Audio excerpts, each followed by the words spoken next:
अस्सलाम वालेकुम फरहान साहब, कैसे हैं आप? ठीक हैं। आज बड़ा ही इम्पोर्टेंट टॉपिक है। पता है कैसे पेशेंट बड़े आ रहे हैं, एक डिजीज बड़ी कॉमन हो रही है, पहले भी वर्ल्ड वाइड पाकिस्तान में भी कॉमन थी, जिसका नाम है स्केबीज।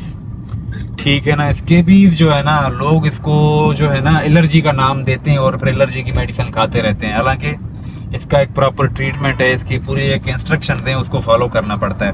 अब मैं आपको बताता हूँ स्केबीज होता क्या है। ठीक है। स्केबीज एक माइट कह लो आप इसको ना, एक कीड़ा होता है। ये आपके कपड़ों में, आपके मैट्रेस में, ठीक है, आपके मतलब कि ये सोफे वगैरह पे बैठते हैं, आपकी शीट्स वगैरह के ऊपर, ये उनमें घुस जाता है। ठीक है। उनमें जब ये घुस जाता है, उसके बाद ये माइट क्या करता है, हमारी स्किन के ऊपर अटैच हो जाता है।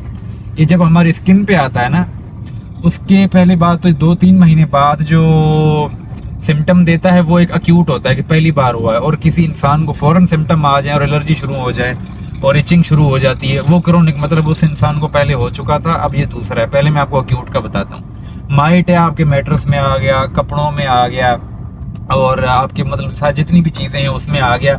उसके बाद वो उसके थ्रू इंसान की स्किन में जाता है। जब ये इंसान की स्किन में जाता है ना, तो वहाँ से स्प्रेड होना शुरू हो जाता है। इसकी जो मेन अलामात है ना, कि रात को पेशेंट कंप्लेन करता है, जी डॉक्टर साहब मुझे ना रात को खारिज सबसे ज़्यादा हो रही है, लेकिन दिन को फिर भी ठीक है। अब वो क्या करते हैं, वो बेचारे फिर anti histamine, anti allergic medicine खाते रहते हैं। ऐसा नहीं है। ठीक है। उसका एक प्रॉपर ट्रीटमेंट है। जैसे कि हम पहले तो उसकी सिम्टम्स की बात कर लेते हैं। एक तो वो नाइट टाइम इचिंग स्टार्ट हो जाती है। उसके बाद ये आपकी फिंगर्स के सेंटर में आ सकते हैं, आपके एल्बोस पे आ सकता है। ठीक है। आपकी नीज पे भी ये आ सकता है, मतलब कि upper two lower without face पे नहीं। बच्चों के अंदर स्कल्प में भी आता है, लेकिन ये जो बड़े होते हैं, एडल्ट हैं, उनमें जो है ना ये इस पे नहीं आ सकता, ये क्या नाम है, स्कल्प वगैरह पे। ठीक है। और जो उसके बाद हम खारिश वगैरह करते हैं, ये उसी से फैलता है और फिर इचिंग ज्यादा होना शुरू हो जाती है। लेकिन इसका एक प्रॉपर ट्रीटमेंट है। अब आइवरमेक्टिन भी यूज हो रही है और परमिथ्रिन भी यूज हो रही है। अब उसका एक प्रॉपर तरीका है यूज करने का। ठीक है। सबसे पहले तो आपने वो पेशेंट क्या करते हैं जी, प्रॉपर फॉलो नहीं करते गाइडलाइन को जो हम उनको बताते हैं। वो क्या करते हैं, जहाँ पे खारिश हो रही है वहां पे लगा के सो जाते हैं। ऐसे नहीं है। आपने आइवरमेक्टिन यूज कर लें या फिर परमिथ्रिन यूज कर रहे हैं, सबसे पहले तो आपने पूरे जिस्म पे लगाना है। जिस्म पे लगाने के बाद आपने अपने जो घर वाले हैं उनको भी लाजमी आपने ये कहना है कि ये आप लोग भी लगाएं, और लगाने के तकरीबन 11 से 10 घंटे आपके जिस्म पे वो क्रीम होनी चाहिए। अब कुछ लोग कहते हैं जी सर हमने तो लगा लिया, अब वॉशरूम जा रहे हैं, हाथ धो लिए, तो क्या हुआ, हाथ धो लिए, वापस आ रहे हो, आपने फिर लगाना है वो।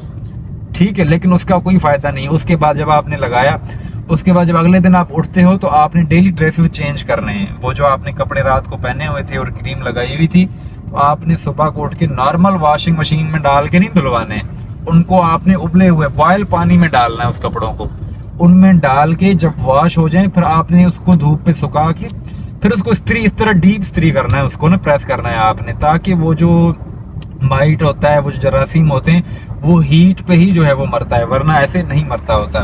अब हमारे यहाँ क्या है, वो 4 दिन 5 दिन मेडिसिन खाते हैं और फिर वापस आ जाते हैं, डॉक्टर साहब हमें फर्क नहीं पड़ रहा। ये टाइम टेकिंग होता है। आहिस्ता आहिस्ता रैश खत्म होना शुरू होते हैं, आहिस्ता आहिस्ता इचिंग खत्म होना शुरू हो जाती है। लोग इसमें जो है ना एंटी हिस्टामिन वगैरह ले लेते हैं, फिर कहते हैं जी नहीं क्रीम कौन लगाए, इतना तकल्लुफ कौन करे। अगर इसको छोड़ देते तो ये फिर पूरे जिस्म पे जो है ना रैश, पेप्यूल्स वगैरह बन जाते हैं और ये फैलना स्टार्ट हो जाता है। तो ये जो है ना इग्नोर नहीं किया जाए इसको कि बस मुझे सिंपल सी एलर्जी थी डॉक्टर साहब और मैंने छोड़ दिया तो अब मुझे कोई फर्क नहीं पड़ रहा। ठीक है। इसका एक प्रॉपर वे है। आप कम से कम जो है ना अपनी शीट्स चेंज कर लें, ब्लैंकेट चेंज करें। ठीक है। और ये वहां पे कॉमन पाया जाता है, यहाँ पे ज्यादा लोग हों, हॉस्टल हो गए, ठीक है, वार्ड्स हो गए, और अमूमन जो है वो घर में जहाँ से 4 से 5 अफराद एक ही रूम में रह रहे हो। ठीक है। वहां पे ये कॉमन होता है। तो मेरा यही है कि परमिथ्रिन और आइवरमेक्टिन जो भी यूज कर रहे हैं पूरे जिस्म पे लगाएं, घर वालों को भी उसके बारे में बताएं कि आप लोग भी लगाएं। और सुबह को जब उठें तो उठने के बाद आपने उन कपड़ों को बॉयल पानी में धोना है। बॉयल पानी में धोने के बाद उनको प्रेस करना है धूप पे सुखा के। ठीक है सर। ये तो ट्रीटमेंट वगैरह होगी ना, आप प्रिवेंशन बताएं कि ये हो ही ना काम, मतलब कि स्टार्ट से अब क्या करें, बेड शीटें चेंज तो नहीं, मतलब हर दूसरे यही वही है ना कि हाइजीन मेन है ना इसका। हाइजीन मुझे लगता है ये है ही माइट ना, आपको नहीं पता होता ना कि ये कहाँ अब इस शीट से आएगा कि नहीं आएगा। ये अब लोग कहते हैं हैंड शेकिंग से भी हो जाता है। अब ये ट्रांसमिट कैसे होता है, हैंड शेकिंग से नहीं होता, ये आपके गले मिलने से होता है। ये अच्छा इसी मतलब ये कपड़ों का है, हाँ फैब्रिक पे लगता हाँ है। जी, फैब्रिक वगैरह पे ये तो उससे है। यूरोप में मैंने आर्टिकल पढ़ा था, यूरोप में इसकी कंप्लेन ज्यादा है, वो तो सर्द इलाके हैं ना, वो तो बेडशीट बेड वगैरह निकालते नहीं है, साल साल पड़ा हाँ रहता वहाँ है। पे ज्यादा है, चाइना में ज्यादा है, यूरोप कंट्रीज में ज्यादा है, क्योंकि वहाँ पे एक तो सनलाइट बिल्कुल कम है, धूप Sunlight, निकलती ही नहीं है, हाँ। ठीक है, तो उनकी स्किन वैसे ही खराब हुई हुई होती है, तो ये वहीं पे मतलब ज्यादा होता है। लेकिन आजकल हमारे पाकिस्तान में भी ये बहुत ज्यादा हो गया।